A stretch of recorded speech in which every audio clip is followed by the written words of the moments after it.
Shalom. Selamat pagi Bapak, Ibu, Saudara-saudari yang dikasihi Tuhan dimanapun Anda berada.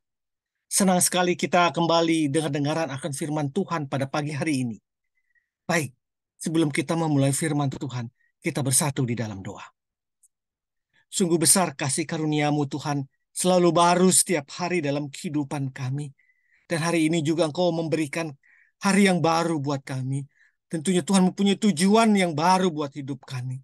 Ajar kami Tuhan untuk mempergunakan hari yang baru ini sesuai dengan seturut kehendak Tuhan.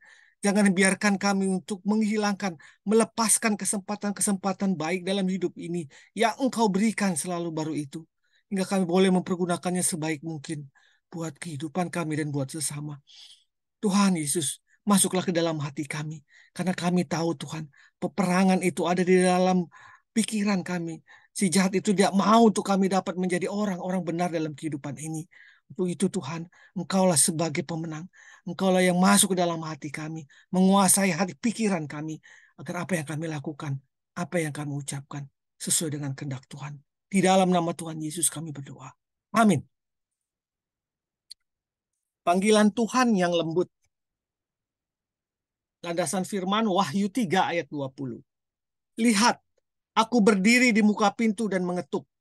Jikalau ada orang yang mendengar suaraku dan membukakan pintu, aku akan masuk mendapatkannya dan aku makan bersama-sama dengan dia dan ia bersama-sama dengan aku.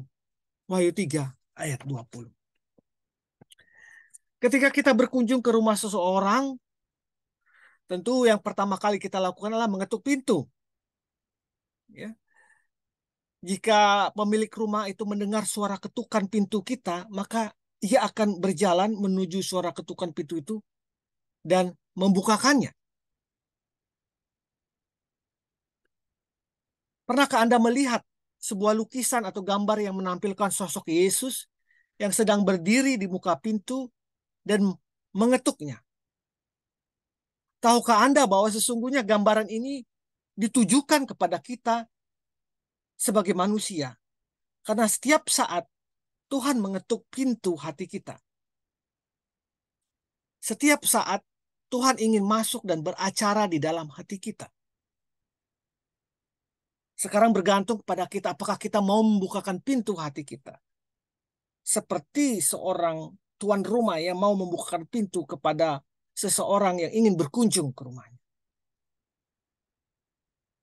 Maukah kita membukakan pintu hati sehingga Yesus bisa masuk agar kita mengalami pertobatan dan pemulihan dalam kehidupan kita ini? Lihat, aku berdiri di muka pintu dan mengetuk. Jikalau ada orang yang mendengar suaraku dan membukakan pintu. Ya, jadi ada dua statement. Mendengar suaranya dan mau membukakan pintu. Maka aku akan masuk, mendapatkannya, dan akan makan bersama-sama dengan dia, dan ia bersama-sama dengan aku. Jadi Bapak Ibu, tidak mudah untuk Yesus masuk. Yesus sudah mengetuk pintu hati kita, tetapi pintu hati kita terlalu penuh dengan kelimpahan, terlalu penuh dengan kemakmuran dan semangat duniawi, sehingga Yesus tidak muat lagi untuk masuk ke dalam. Pintu hati kita penuh dengan pemikiran-pemikiran keraguan bahwa apakah Allah itu ada. Pintu hati kita penuh keraguan apakah Yesus itu hidup. Apakah kehidupan setelah dunia ini ada.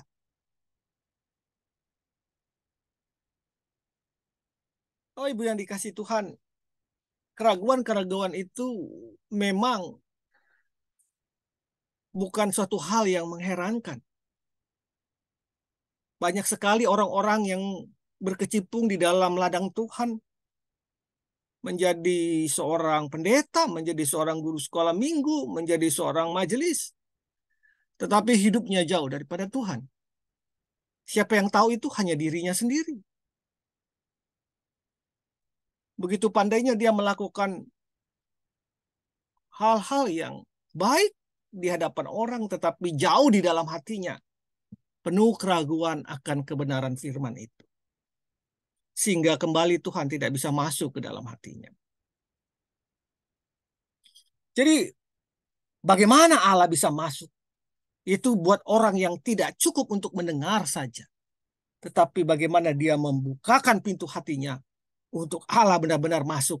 Membersihkan semua isi hatinya yang penuh dengan kebusukan.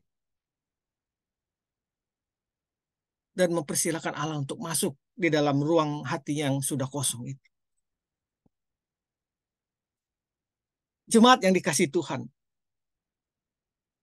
Undangan Kristus yang diucapkan dia dari luar pintu sesungguhnya dialamatkan bukan saja kepada kita, tetapi juga mengajak semua orang untuk mau bertobat dan bersekutu. Untuk mengatasi kerohanian yang suam-suam kuku. Untuk benar-benar datang kepada Tuhan. Mumpung masih ada kesempatan. Iya, jemaat rohani yang suam-suam kuku. Suam-suam kuku ada penuh dengan keraguan. Jemaat yang suam-suam kuku adalah jemaat yang berkompromi dengan dunia. Dan perilakunya mirip dengan masyarakat dunia. Mereka adalah tipe orang yang mengikuti ritual kekristenan. Tetapi kehidupan spiritualnya jauh dari praktek iman Kristen yang sejati. KTP-nya adalah seorang Kristen. Tetapi hidupnya jauh dari kekristenan. Kristus dengan keras memperingatkan tentang hukuman terhadap jemaat yang kerohaniannya seperti ini. Tetapi di lain sisi, Yesus juga mengundang dengan tulus untuk seluruh jemaat bertobat dan mengalami pemulihan iman dalam kebenaran dan persekutuan dengan Kristus. Bukalah hati. Izinkan Allah masuk dalam hati. Beracara seluas-luasnya dalam hati.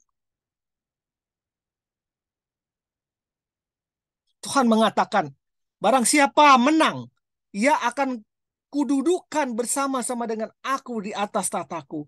Sebagaimana aku pun telah menang dan duduk bersama dengan Bapakku di atas tahta. Jikalau kita menang dengan pertandingan dunia ini, mampu mengeluarkan segala isi hati yang dalam hati kita yang tidak benar ini, membuangnya dengan sungguh-sungguh, membuang segala pemikiran suam-suam kuku, membuang segala semangat keduniawian itu, dan mengizinkan Allah masuk. Maka Tuhan mengatakan, ia akan kududukan bersama-sama dengan aku di atas tahtaku. Sebagaimana aku pun telah menang dan duduk bersama dengan Bapakku di atas tahtanya. Kristus tetap akan datang kepada mereka dengan berkat dan kuasa roh untuk membuka semua pintu yang tidak dapat ditutup oleh seorang pun agar mereka memuliakan nama Tuhan.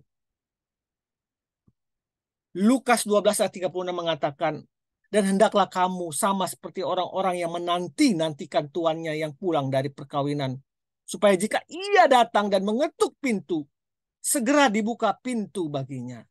Jadi, jangan keraskan hatimu. Bertobatlah. Bukalah hatimu agar bisa mendengar panggilan Tuhan yang lembut itu.